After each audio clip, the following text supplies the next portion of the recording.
Peekaboo, I see you. Okay, I'm here on this Friday live, and we're gonna talk about and get into this Diddy stuff, child. There's been a couple changes, but that's why we're here. And let's get right into it. Give me 6.5 minutes if you are in the chat, in the bushes. Thank you in advance for your patience. If you're in the replay, just skip on ahead, child. I'll see you there. Be right back. Hi. White. Look.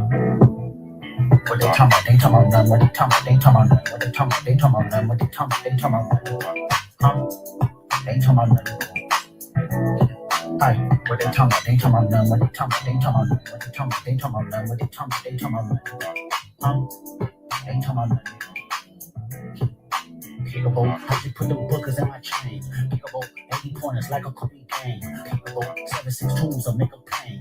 Peekaboo, popping out, you better smoke my name. Peekaboo, 2 foreigns on the 4-5. Peekaboo, Cassie pepper here from doing pasta. Peekaboo, why you acting tough on that live? Peekaboo, you know my new niggas off a rocker. Peekaboo, surprise bitches, that nigga chicken cheese. Peekaboo, me FaceTime my op, bitch, I'm in the street. Peekaboo, it's AGs, I'm putting something to sleep. Peekaboo, on the ground, I praise God and stop stumping feet. Peekaboo, twin on this face, this my shooter playing. Peekaboo, I hit it from the back, I told her move her hand. Peekaboo, this on my thumb, man, where her at. Peekaboo, we on top, I'm with that bitch, don't look back. What they talking about? They talking about nothing. What they talking about? They talking about nothing. What they talking about? They talking about nothing. What they talking about? They talking about nothing. They talking about nothing. Hey, that's my bitch. Hey, that's my bitch. Hey, with all that fake shit. Hey, ain't the one to play with. Hey, pull off in the line, double pump all that times. Mister, get off on your lands. If he hate disrespect, you better follow up with hands. Losses to the neck, but now I'm trophied up, I'm saying, like, boom. Damn, the type of shit I'm on, you wouldn't understand. The type of skits I'm on, you wouldn't understand. Yes, I your hand. This business, I cannot be your man. Never got his ass ripped to me open. Damn, I be with me bands on the slam. Bitch, I like my Mac touching, yeah, I'm petty. Shit around me, I'ma kill you, cut it off. Heard what happened to you, man. Not sorry for your loss. Should've prepped for the shoes, came and nailed him to the cross. I let your boy get a pass, bitch, you lucky you saw it, for real.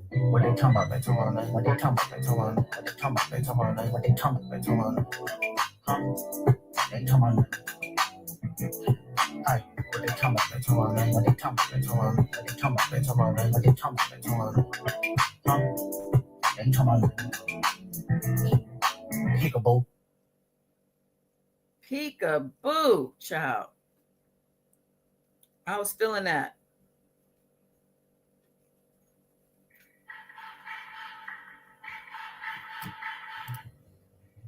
We count down. I'll be there in 2 minutes, y'all. 2.5 minutes. Thank you for your patience.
Peace, world, peace. Welcome or welcome back to Goddess Dawn Speaks. I am Goddess Dawn, the one, the only.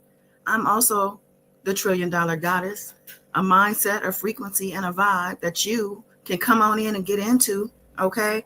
And you can also call me the Queen of Info, and I'm bringing it today, as I typically do, okay? Now, I want to say what's up to everybody who had the mighty and great patience to wait on me. And I'm going to first and foremost say what's up to everybody who popped in the chat, the chosen ones, the warriors. I see you, Faye.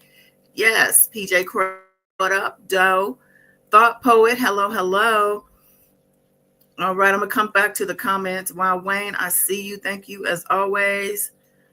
Ray, 4911. Hey. What's up? I think I saw Juti as well. How could I forget Miss Juti? All love and respect. All right, so hold on now. Let's see. Thought Poet, they should not let Cassie off the hook because she's pregnant. They need to hammer her down like any other accuser and see how traumatized she really been. Please. Oh, so we don't have any sympathy nor empathy for a pregnant Cassie, who you feel that I'm assuming the defense needs to come in and come down because being pregnant makes no difference to you is what you are saying, sir. I'm gonna assume you're a sir. I don't know. That is some strong testosterone energy I'm getting from Thought Poet. Why must we be so harsh on Miss Cassie? But okay, I feel you. I hear you. I hear what you're saying. I can't say I feel you, but I do hear you. All right. Yes. Thank you, Wayne, for reminding everybody to please subscribe, share, and hit that like button. And welcome, of course. Yeah, if you want to donate to the channel, listen, these PACER documents are not free, and your contribution is greatly appreciated in advance. There's the Cash App. Do what you do. Who else is here? Baby Yoda, hello. Ray 4911 as well. We said hi, but hi again. And you gonna give me a copyright disclaimer already this early, Wayne? What I do? All right, appreciate the info. So let me get my, I need some little background music. We'll do the regular instrumental. I'll go from there. Shout out to Kendrick and SZA. They are doing a thing on the stadium tour, child. Who is going to throw me some tickets for LA? I can't believe I slept on that. Nevertheless, killing it, okay? Killing it. And speaking of, I'm going to bring up Drake and his UMG lawsuit. UMG has or updated their motion to dismiss against Drake, and they tearing the boy down. So I'm going to do that separately, but I'm just throwing that out there. Yes, protect Cassie at all costs. Thank you, Juti. Much needed words. Definitely after Thought Poet to put that out there. He woke up with violence today against Cassie. Why are we so mad? Oh, I know why we mad. Because your boy Diddy is in the hot seat, child, and the trial is upon us. Now, if you saw the thumbnail for the video today, you see that the jury selection has been delayed. Yes, this is the case. Apparently, they're going to wait till Monday.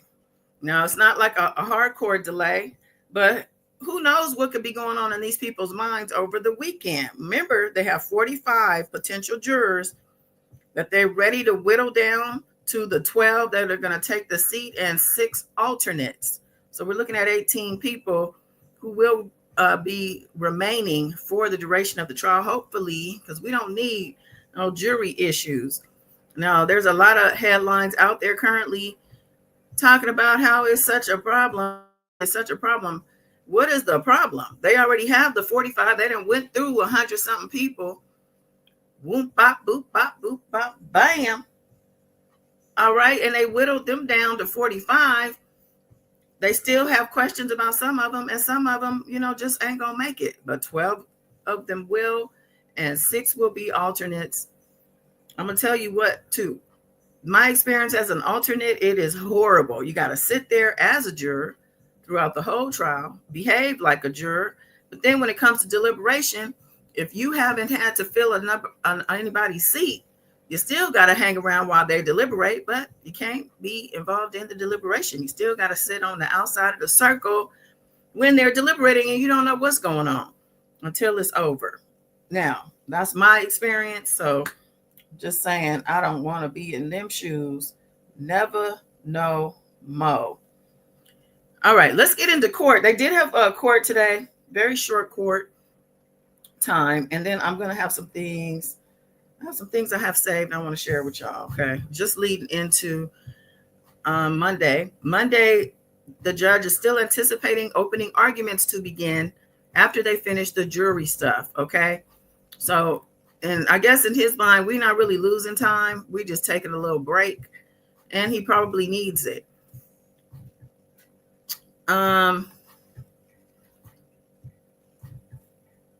Yeah, so let's get into the court.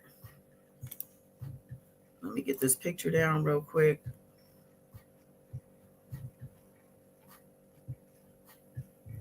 Ooh, it's Friday. Can y'all believe it? Here's the picture of Cassie isolated. Cassie is in New York and ready to testify, child. Diddy gonna be like, girl, how dare you? All right, and there's the judge holding court.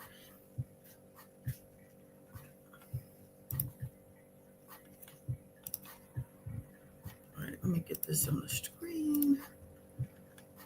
So as we've been saying the whole time, as I've been saying, it is the work of Inner City Press's Matthew Russell Lee giving us this work, okay, giving us this live tweeting in the courtroom.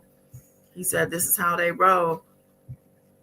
Now, I thought this was interesting, actually, before. Let me go back. Okay, before he actually went into the actual court for the day. Let me see if I can find that. Here we go. So he goes, okay, now in courtroom of Southern District of New York, Judge Subramanian, outside door lawyer from White Shoe Firm asked Inner City Press, is this the Combs trial? No, it's on detainee with neck tattoos, charged with gun and drug dealing and threats to ex-girlfriend. There are no other media here.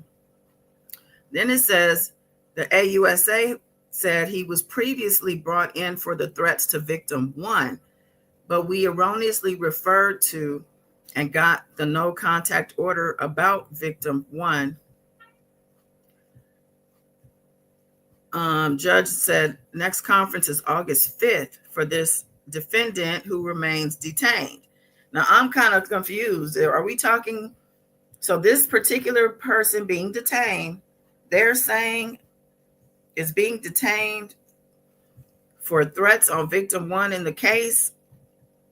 It says gun and drug dealing and threats to ex-girlfriend. Whose ex-girlfriend? Are we talking Diddy's ex-girlfriend? And also, then the USA says that they erroneously referred to and got the no contact order about victim one, that he was previously brought in for threats to victim one. Well, the next conference is August 5th, and he remains detained. So I don't know, child. But I thought that was interesting. And this is before today's pretrial hearing. Okay, let me get back to that.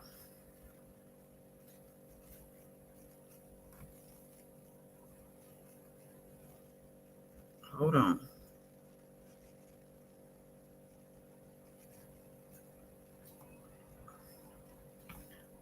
Let me just forward. There we go.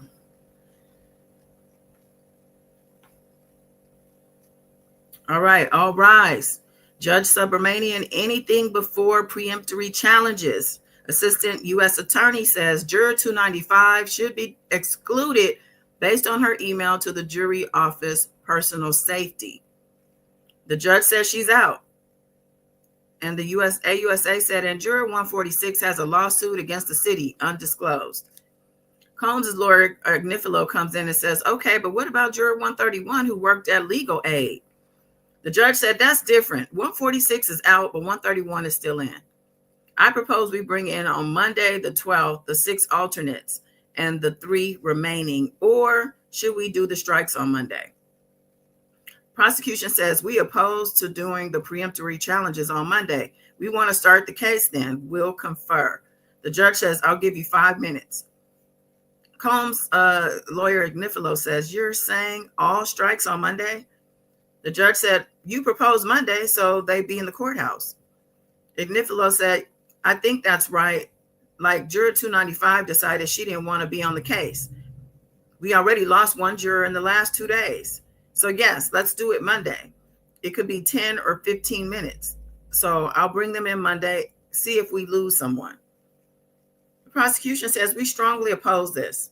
We'd be telling 43 people to come back, not knowing if one said, I want off, others might. I had a trial like that. It blocked the whole morning. The judge said, we still have to hear them. The prosecution said, if different is you're told, you're on. If different, it is you're told, you're on. The judge said they wouldn't be told. Oh, the difference is.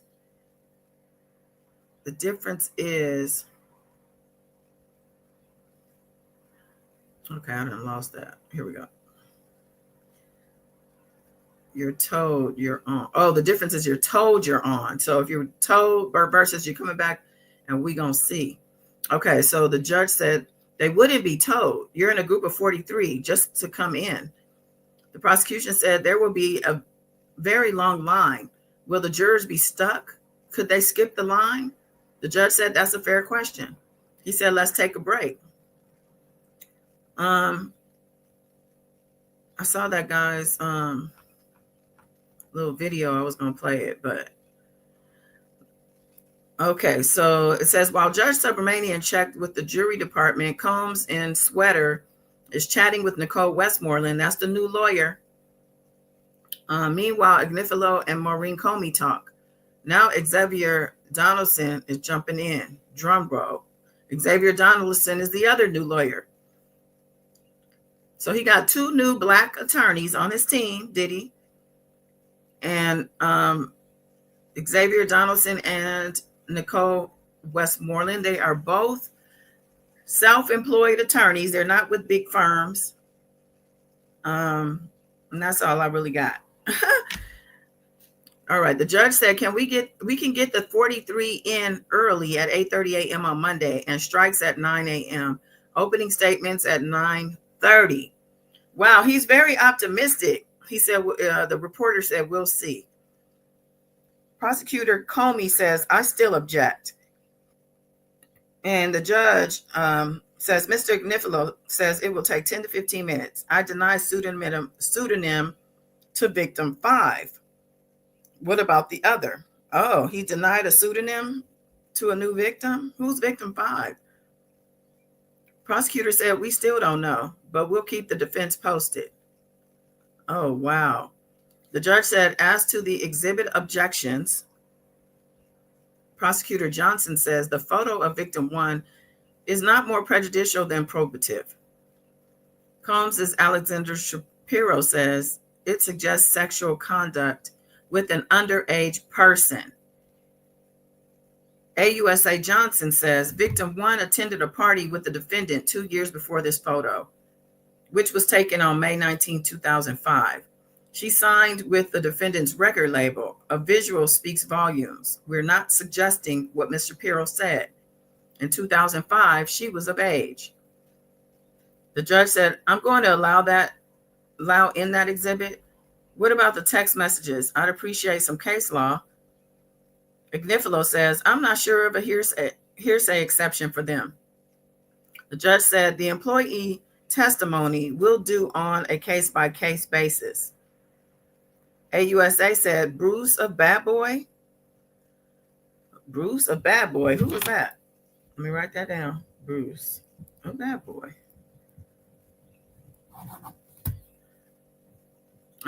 Prosecution said it's within the scope of his employment. Difficulties of promoting victim 1. Combs Ignifilo says there's no indication he was acting under Mr. Combs' authority. And then the prosecution says, Mr. Cruz, it's presumed he was doing this for Bad Boy Records. The judge said, okay, objection overruled. Prosecution Johnson says on victim 1, they have agreed to not to cross-examine about certain medical issues. Uh-oh. The judge said, on the rest, I'll have to hear the direct to see if the door is opened. Uh-oh. What kind of medical issues for victim 1, who's Cassie, that we know of? The judge says, so the situation is that if the government opens the door, you can walk through it, Ms. Shapiro. Ignifilo says it's relevant. We are going to take the position that there was mutual violence in their relationship, hitting on both sides, DV. Combs' Ignifilo says, we are absolutely going to admit the domestic violence. But at what point does it become coercive? The judge says, you're arguing that they are just violent. Ignifilo says, right. We're saying it's relevant. Prosecution, the judge says, Ms. Johnson, last words. And she said, we'll submit a letter on this. Okay. And then the reporter says they're going to report on it unless it's entirely under seal. The judge said, anything else? USA Johnson says, we intend to offer 2 cell phone videos and the corrected CNN footage. And the judge says, adjourn. See you on Monday. And that's that on court today. See how short and sweet that one was. They be moving in Judge Subramanian's courtroom. I'm finna show you why. How they be moving. Okay. Because they spotted his butt on the outside of the court coming in. Hold on, let me pull that up.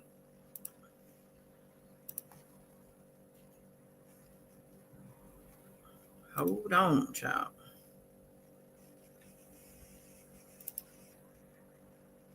Bookmarks.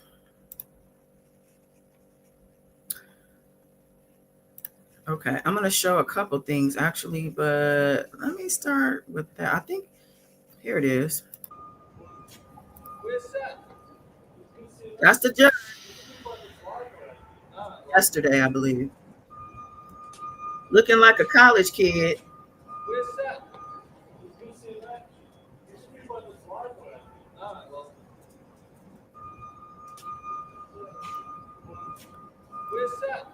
So what do y'all think about the judge and his attire and the way he's got his headphones on, child? He is in the zone. It looks like does he take public transportation? I guess most people do in New York. What's going on, all his? Oh, thank you. Happy Mother's Day to all the moms. Thank you for that reminder. And I'll take it. Thank you so much. I feel like it's more the Survivor song that needs to be playing, child. I'm a survivor. I am a mother. Definitely welcome all new subscribers. So yeah, that's the judge, child. I don't know who's talking about what's that or whatever they're saying. Let me see what it says. It says the judge in charge of Diddy's trial, Aaron Subramanian, arrived at court dressed so casually that many mistook him for a student. He was appointed to the bench by President Joe Biden. The trial's first day kicked off with humor as the judge joked with Diddy about his many nicknames. Yeah, a lot of the humor is getting lost in the tweets, but I did see a couple of his jokes that I thought were interesting. Let's see, what is this? Court documents says Chai. I don't know if this is supposed to be Chai. Court documents in the Diddy case have revealed the names of 20 public figures tied to the federal investigation as potential witnesses and others to screen for juror bias. And I think we already pretty much knew most of these, but I'm going to go through this list. Cassie Ventura, Kanye West, or Ye, Kid Cudi, Prince Harry, Mike Myers, Michael B. Jordan, Young Miami, Cuba Gooding Jr., Bishop T.D. Jakes, Daphne Joy, and we know that's 50 Cent's baby mama, Justin Bieber, Chris Brown, 50 Cent, Travis Scott, Ty Dolla $ign, Future, Tory Lanez, who is locked up, French Montana, Lil Baby, and Meek Mill. Some of these names have been linked to past claims like Cudi and Cassie, while others are included to avoid juror bias. Interesting. Okay, let me, what you talking about? Juti said, thank you and happy Mother's Day. Yes. Ray said, spot on. I feel like a survivor. Motherhood be kicking my I'm telling you, sometimes, woo, you just gotta take a breath, child. Take a breath. Okay. What else did I want to share? So that was judge. I wanted to show y'all the judge bopping into work. So let me check that off my list. I think a lot of the stuff was on TikTok that I wanted to show. So let me switch over. Why is it telling me this page is not available? Okay. I'm like, don't play no games.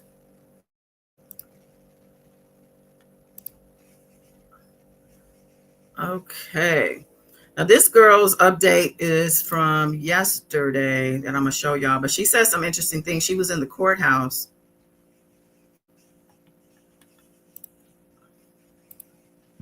I just spent 8 hours in a room with Diddy. This is my first time leaving the house in 3 months, and I'm at a federal New York City. This is day 2 of jury selection for Diddy's trial, and it was, listen, there's no video, there's nothing. It's not being live streamed, and there's only 3 rows of press that were allowed inside.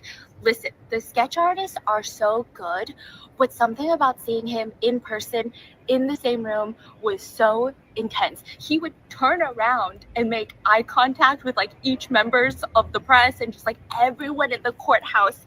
And the way that we can describe the way he looks, because there's no pictures allowed, so we don't really know, but the way he looks is, we were having debates about this during lunch, but it's like, you know, koalas when they get fuzzy, like if it's really humid and they have like very fuzzy grayish white hair, he kind of is reminiscent to that.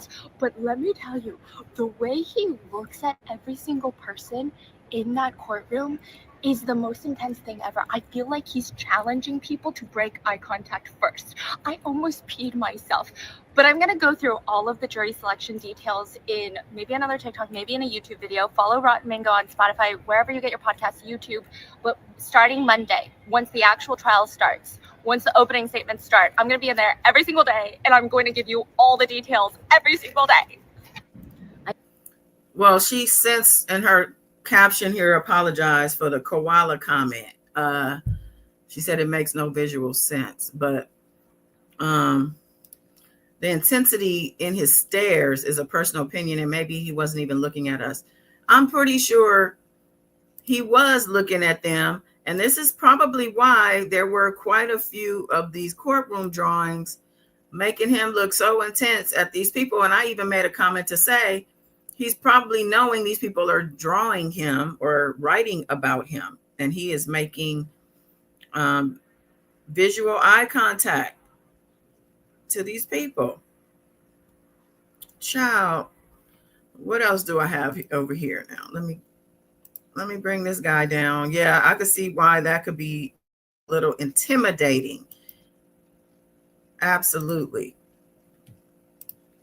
Okay, so I have a couple other things I want to share. Okay, R. Kelly's former lawyer, we used to call her Tricky Nikki, to say about Diddy and what she thought might be happening or gonna happen. Was first he was charged state-wise. People start to leave, right? She's talking about initially R. Kelly, because she, like I said, was involved in his New York case. People you depended on, now they're slowly going away. And I suppose in any matter, you know, people want to get away from danger, right? It's a human instinct. However, what happens to individuals like Diddy or R. Kelly, who are used to having these people, you know, friends, bodyguards, whoever it is around them 24/7, extended themselves for them, then you get charged with something fully.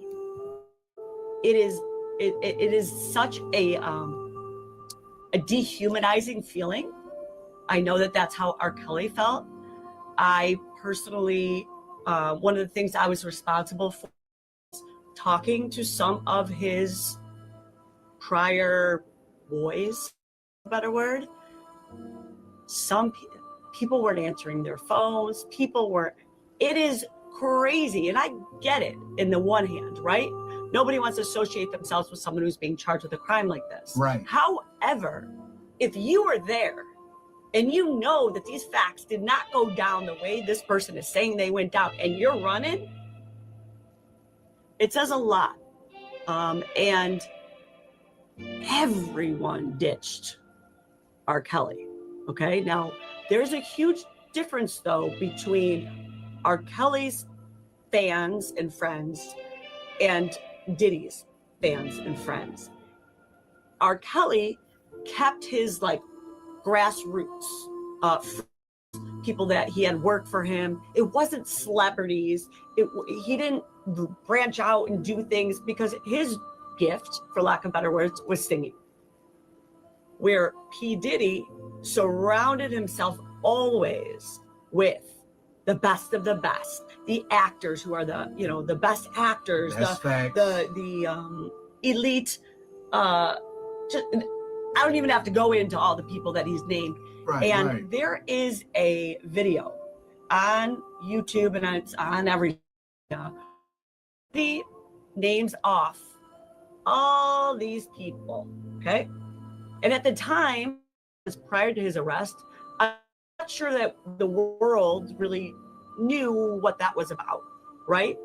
At the end of it, he says something to the effect of, you know, all these people knew they had a responsibility to me to call me and take my calls back in around Easter, he claims, because it's and that was posted around that time, 6 months about before he got arrested. If I'm going down, y'all going down with me. Here we okay? go. What that is, and I've talked with R. Kelly, okay? He is saying, listen, guys, none of y'all are calling me back. None of y'all are listening. None of y'all want to talk to me now. Well, guess what? I'm going down, and that's fine. But you're going to go down with me. I said that. And it's just so, it's fascinating to watch it, not know what it is, and all of a sudden we can kind of put the pieces together. So originally, I would say to you, I wouldn't think that Diddy would snitch. The old saying, you know, snitches end up in ditches, right? And it's not looked at as a cool thing. However, after speaking to a number of people in the game, for lack of better words, when you when you're a music mogul, right, and you, lack of a better word, snitch, okay, it's not the same as when the gangsters were snitching. Right, okay? right. Gangsters snitched, and that person ends up dead. That's how it works. But these are worlds of not gangsters with R. Kelly or with P. Diddy. These are a lot of them are sophisticated individuals. They're not looked at so as if tough. he flips, it's not like there's going to be a hit out on him. So it's just a very different world. And I would say that it is very possible when Diddy recognizes that they have as much information as they do, which he's not going to even know it all for quite some time. He may be trying to figure out, hey, I give you this info, what's that going to do for me? And I wouldn't be surprised if those types of negotiations occur and continue, because he was first he was charged state-wise. I have to disagree. I highly disagree with what she's saying about the different worlds they live in. Gangsters definitely live in the music industry. Versa, we knew in the R. Kelly cases that there were unalivings that happened along the way. There's a trail of bodies, actually. And if you're paying attention with Diddy and his world over the years, even up to these recent cases that were filed, there's unalivings as well that can be attributed to the connection to this guy. Let's not play those games. Even in I think it's Little Rod's suit that got dismissed, that says against Justin Combs and what's his name? I have the picture. Hold on. Justin Combs and Cuba Gooding Jr. dismissed over failure to serve papers. Over failure to serve. But he said in his suit that there was an unaliving, a shooting, a pow that happened in a bathroom in a studio, had to do with, I think Justin and Christian Combs were named in that, and that it was covered up. So I'm just saying that what she said, either she's naive or she just plain crazy to not know that the music business is a dangerous business, and it can even be equivalated to the mob in a sense. A lot of the people running the music industry are probably a part of the mob. So I don't know why she would say that, making it seem like, oh, he's dealing with sophisticated people, like they just gonna dance and twitch in response to things people trying to take them out. That's how they're looking at these witnesses and these victims who are coming to testify, like, oh, they trying to end my life? Well, I'm gonna try to end theirs. It's a matter of who's gonna do it, who got it, and who don't got it, as far as who's gonna win versus who gonna lose, child. She was talking crazy. Okay, that's why she ended up getting fired, because she don't even know what she's talking about. Okay, let's see. This is the person they suspected as victim 3, maybe, possibly. And the reason I'm thinking that is because the defense was referring to the first couple of victims as ex-girlfriends. And I think up to victims 1 through 3. Oh, they're just ex-girlfriends, disgruntled ex-girlfriends. Everything they did with him was consensual. So this girl, Gina, was considered, I guess, an ex-girlfriend. And this is the way she said he treated her. And just recently, Lori Harvey, Steve Harvey's stepdaughter. Yeah. We was here in Atlanta for Super Bowl. He invited me to come, and I did, and we were staying at this house he rented out, and we were having parties the whole weekend, and she had came over, and I noticed that they were gone for like a long time, and I was like looking everywhere for them, asking like everyone if they've seen him, and everyone just told him no. But then like I remember like I like turned around and I saw him And then I looked this way and then I saw her. Like they reappeared together.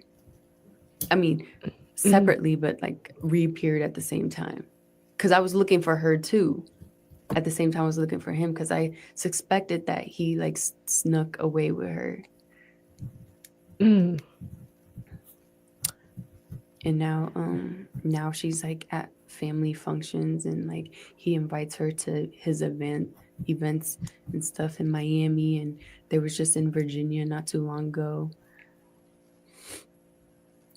Wow. Now, I know you had mentioned there was pictures of girls that you found, like Oh, yeah. naked photos of girls and stuff, like while you guys were together. Mm-hmm. Like his nanny or whatever, her name was like Nikki.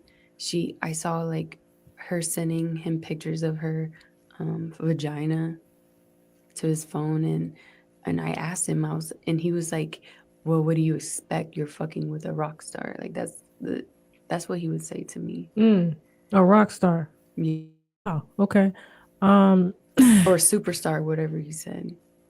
What about like of any other And of the women that you just named? And on my birthday, he had shown me a picture of me and him, that the first pic that we ever took, and I was like, you should save that as your screensaver. So he was like, I don't know how. So I was trying to show him, and I saved the picture to his photo album on his phone, and then I clicked on the photo, like set it as a screensaver, and I saw a picture of him and Lori, like the same exact pose. What do you mean? I mean, the same exact pose that he took with me. Okay. And he did the same with Lori. Were they clothed or not? No. They weren't clothed? No. Lori Harvey. I mean, I didn't see the whole body. I just seen like up here, like up, okay, like from her chest and up. And did you ever have any problems with Lori? No, I don't have any more problems with her. Or any of the other women? No. And just recently, Lori Harvey. Okay, this girl is kind of out of it. She putting Tasha to sleep. It looked like her. Tasha done drank too much wine too. But she's basically calling him out as this guy who's, sounds like he thinks he's too good to be monogamous. I mean, it's the same old story with him. But it sounds like Lori Harvey she's trying to confirm, because it has been speculated that Lori Harvey was messing around with Diddy, as well as, I believe it was Justin was the other son. But then they have reports that say it's really Steve Harvey. I'm not even going to play it, but they say it's really Steve Harvey that she was covering for. And she was actually being a beard so that him and Steve could hook up, child. I don't know. Okay, let me see. Where's the one where he confessed, supposedly? Hold on. There's a confession that Diddy supposedly made that is very disturbing. Let's see. Hold on, let me pull that one up.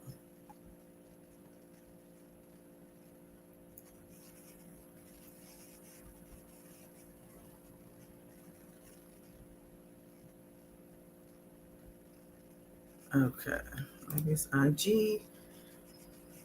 I'll be saving stuff everywhere. Oh man, it might have been Facebook. Hold on, let me see something.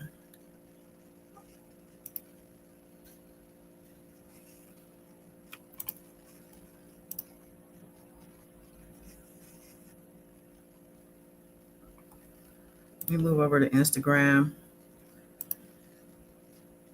So now reports are coming in about Diddy's trial victim number 3 never cooperating with the feds and never wanting to testify, despite reports that we got last week that this person was like, I'm going to use my name. I'm not going to use a pseudonym. So I don't know if this person, maybe they were going to do that because they knew they were going to be trying to ride for Diddy and there was no threat to them. I'm going to go into that a different time. It looks like Ray J got baptized, y'all. Hold on.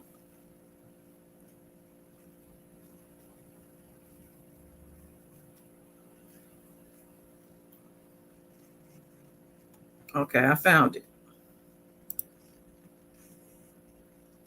This lady is saying that Diddy told her he was used as a living altar at satanic rituals when he was a child. He literally summoned me up to Harlem. I was hanging out at the Firehouse Studio with the Wu-Tang Clan, and he had heard that, you know, I was Bob's daughter and that I had went through all this horrible abuse and that I had kind of gotten out of it and survived it. And so he wanted to know if he could ever have a normal life. And so he summoned me up to Harlem. He had his thugs with the boop boop thing, whatever, the checker, to see if I had any weapons on me. And we stood in a vacant lot with his people all around. And he was like, "Yo, Ruhawk." He was like, you know, just like bearing his soul to me. He was like, "I don't even, can I ever get out of this?" You know, he says, when I was 4 years old, he told me when he was 4 years old, he was used as a living altar. And I know exactly what that means. That's the most horrible thing anybody in this world could ever go through, especially a child. He wanted to know, what does it mean to have a soul? How do I know if I have a soul? Like, when I met Sean, he literally summoned me up to Harlem. I was hanging out at the Firehouse Studio with the Wu-Tang for help. But he didn't make the right choices, and he has to be held accountable for the choices he made. But at the same time, we have to recognize that he was a child victim. And even if he dies in prison behind prison bars, there should be some kind of help for people that were victimized as children that want to reclaim their soul. They want to put themselves back together. They want to escape the sadistic system. If we're going to move forward, we can't leave the childhood victims behind, because it's not fair. Because they're drugged into it, they're looped into it, they're videotaped, and then they're controlled. These people that you see, whether they're in the music industry or whether they're in the entertainment industry, they've all been drugged, they've all been manipulated, they've all been coerced, and then they've all been videotaped, and they're all owned and controlled. And you can see it. You don't need me to tell you about it. You can see how they all start out so cute and so pretty and so innocent and so young. They just want to buy a house for their mother for help. But he didn't make the right choices, and he has to be held accountable for. And then they end up doing the most demonic stuff in front of the whole world. Like, how did that happen?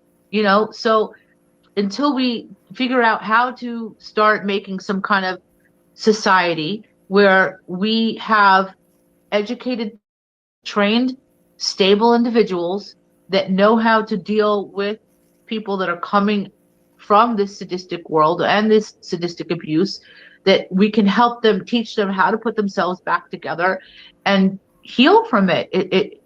We have to break the cycle. And then they end up doing the most demonic stuff.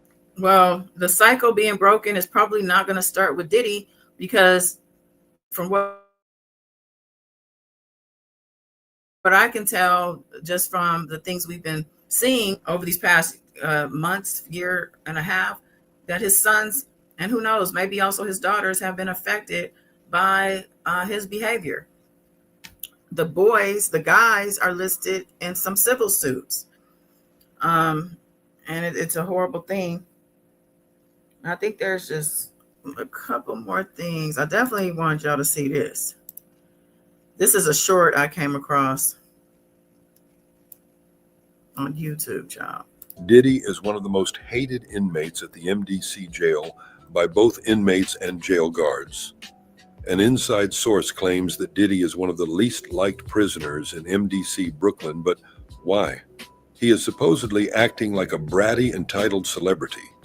Our source claims Diddy complains about every little thing and acts like he is superior and should be treated much better than anyone else. In my opinion, Diddy is like the guy in Shawshank Redemption who kept whining, "I don't belong here." Diddy is supposedly widely disliked by both correction officers and inmates. Diddy has supposedly been asking for corrections officers' full names and badge numbers, and writing their full names and badge numbers down in either a notepad or laptop or both, in case he wants to report them. Diddy is one of the most hated inmates at the MDC jail. So Diddy is one of the most hated in the jail, and he is taking names and taking numbers of these correctional officers, promising them that he is going to get them when he's back free. I'm pretty sure that's what's happening. I believe this report. I mean, it could very well be BS, but I really do believe that that's what's happening. He probably used to people waiting on him hand and foot and thought it was going to also continue while he was in the MDC. Well, Diddy done learned today, child. Now, lastly, the court, even though the jury selection was postponed or delayed until Monday, and they only have a little more to go, it sounds like, the court is still operating, okay? And the judge is issuing out his orders because, there's a lot of motions out that have been waiting on his orders. Well, I have one here I wanted to share. This was filed today in the Southern District, and this is from the judge. Aaron Subramanian,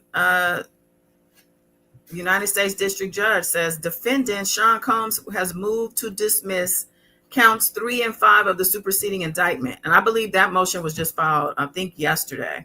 Because remember, the judge said, if you have anything you want to address before the trial starts, file it tomorrow. He said that the last day they had court prior to today. So they filed this Thursday. They wanted to dismiss counts 3 and 5 of the superseding indictment, which charge him with violating 18 U.S.C. by transporting victim 1, victim 2, and commercial S workers in interstate and foreign commerce with the intent that they engage in prostitution. Combs argues that these counts should be dismissed because they reflect a clear case of selective prosecution. It has been invidiously deployed against a prominent Black man. So he's continuing the whole racial profiling, racial targeting narrative. And in answer to that, the judge says Combs' motion is denied, child. The motion is denied. He said the standard to make out a selective prosecution claim is a demanding one. United States versus Armstrong in 1996. Federal prosecutors retain broad discretion to enforce the nation's criminal laws. So they have broad discretion, so it's kind of hard to say whether it's racial or not. I mean, that's what the point is. It says that this broad discretion rests largely on the recognition that the decision to prosecute is particularly ill-suited to judicial review. And he goes on to name other cases and quote from other cases and say that this is what you got to do if you really want this to work, because this is not hidden right here. This ain't it. It says Combs doesn't have evidence of either discriminatory effect or discriminatory intent based on his race.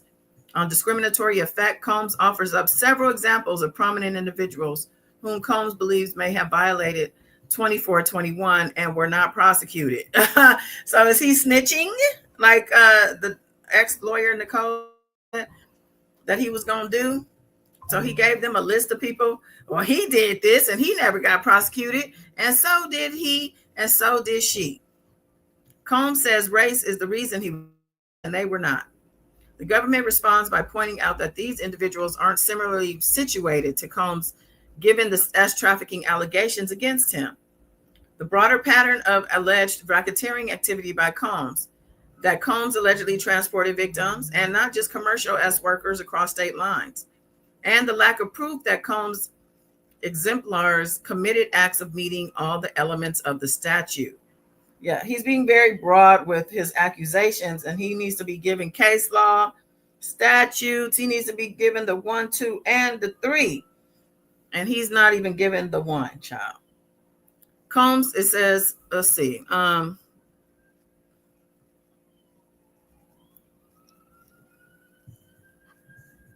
reply, Combs accuses the government of whipsawing him. He points to the government's opposition to his motion to suppress, which insists that violence isn't a necessary aspect of a 2421 violation. But this misses the point. For purposes of a selective prosecution claim, The way a defendant is and a proposed comparator committed their respective crimes plays a role in whether they're similarly situated. All right. He's naming more case law. Simply committing the same basic offense isn't enough. And that's what he's doing. He's like, he did this and they're accusing me of this. There's like specifics and details in the comparatives.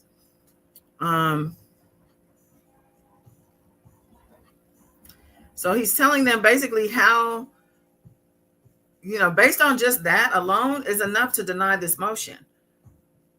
Combs doesn't have any evidence of discriminatory intent. Instead, what he marshals is an assortment of mere assertions that race played a role in this case. Combs' gestures to the government's press releases, the way search warrants of his homes were executed, that he wasn't allowed to self-surrender, and alleged press leaks. He says these establish that the government has gone out of its way to humiliate him.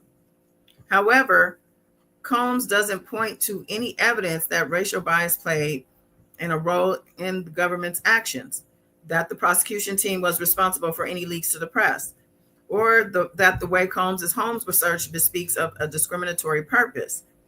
For its part, the government argues that its press releases and refusal to allow Combs to self-surrender were in keeping with how it has handled cases involving non-Black defendants. Like, it ain't just you, okay? Combs devotes a bulk of his attention to the origins of 2421, which he says was enacted in 1910 to target a Black male sexuality. But whether the troubling history of 2421, its present day enforcement, appears on its face race neutral in this district, reaching across race and gender. As far as selective prosecution is concerned, 2421's current application is what is at issue. Any argument concerning the statute's roots must make a sufficiently strong connection to what is happening in prosecutors' offices today. Combs' history lesson ignores what Armstrong requires, evidence about the government's motives in its own prosecution. Having failed to show some evidence of both discriminatory effect and discriminatory intent, further discovery on these issues is unwarranted. The motion to dismiss is denied. He's basically like, you didn't have enough evidence to show what you needed to show. I'm denying the motion, and this motion pop up again.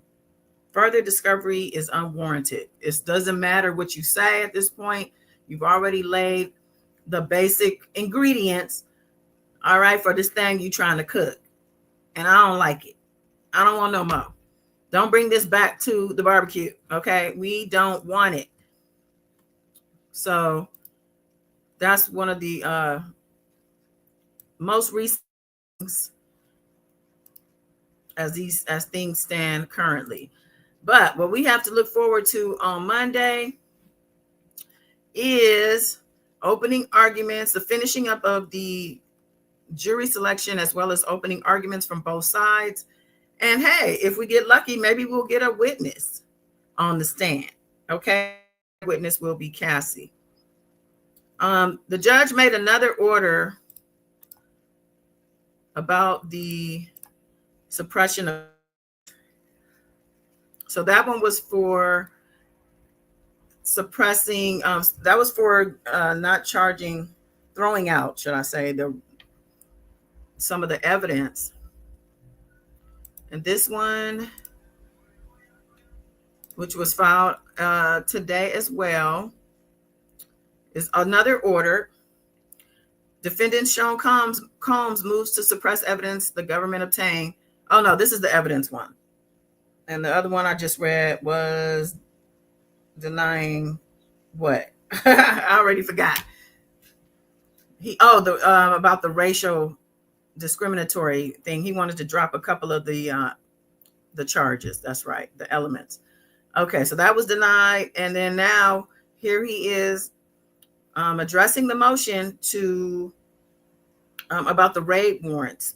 He wanted the stuff from the raids. So it says that the government obtained, pursuant to 424 warrants, a January 24 warrant to search Combs' iCloud accounts, a March 2024 warrant to search his Los Angeles residence, and as well his Miami residence, and a March 24 warrant search to search his person and 2 cell phones.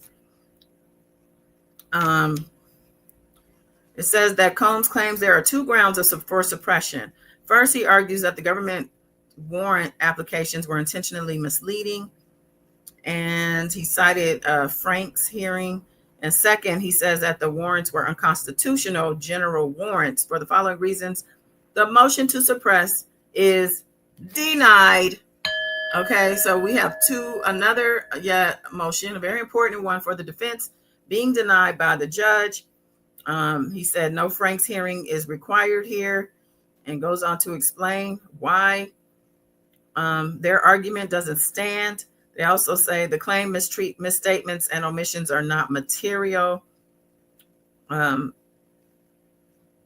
some redactions here. He says, Combs says, regarding victim 1, Combs says, omitted evidence disrupts the government's narrative that he forced victim 1 to participate in freak-offs, which was fundamental to the trafficking charge in the affidavits. When the warrant applications were made, Combs alleges the government had possession of a device that contained blank, blank. Combs also points to messages between Combs and victim 1 that he argues contradicts the government claims that the freak-offs were coerced. In these messages, the victim 1 tells Combs this, that, and the other. And Combs highlights the message victim 1 sent him after a 2018 interaction during which the government alleges blank, blank, blank. But Combs argues that these messages show the context of the relationship between himself and victim 1. Well, it seems to me he's arguing that this stuff is actually working in his favor. So why doesn't he just let it play out if that's the case? Just let it play out and let them prove your point. I don't understand why that's not something he's doing here. He says that the omitted evidence also undermines, the evidence is omitted and they want, also undermines the 2 other government allegations. For several reasons, this information was not necessary to the issuing judge's probable cause finding. And although an affiant cannot be expected to include every piece of information gathered in the course of an investigation, a full view of the omitted messages includes information bolstering the probable cause determination. As to the evidence of victim 1's civil suit against Combs, the affidavits include this information.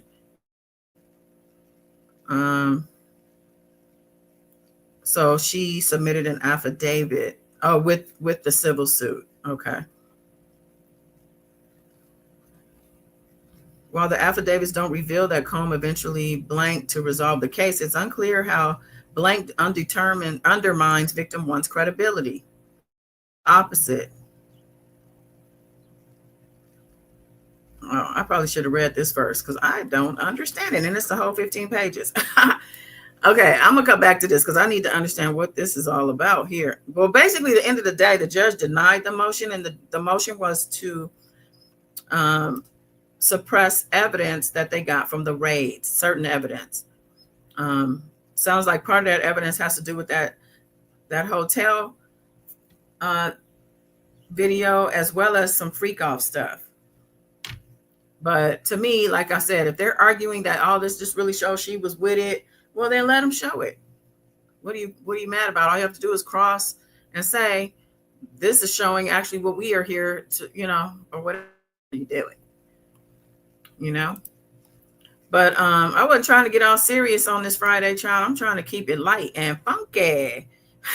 Thank you for the bells, by the way. So with that being said, y'all enjoy the rest of your Friday, your weekend. If I'm not back, I might be, who knows? So make sure you're subscribed so you catch that notification when it comes through and you come on in and holla at your girl, support your girl. You can also go over to the Nosy Goddess, Nozey Goddess on YouTube, and support me there as well. All right, y'all. Peace and love. Till next time. Bye.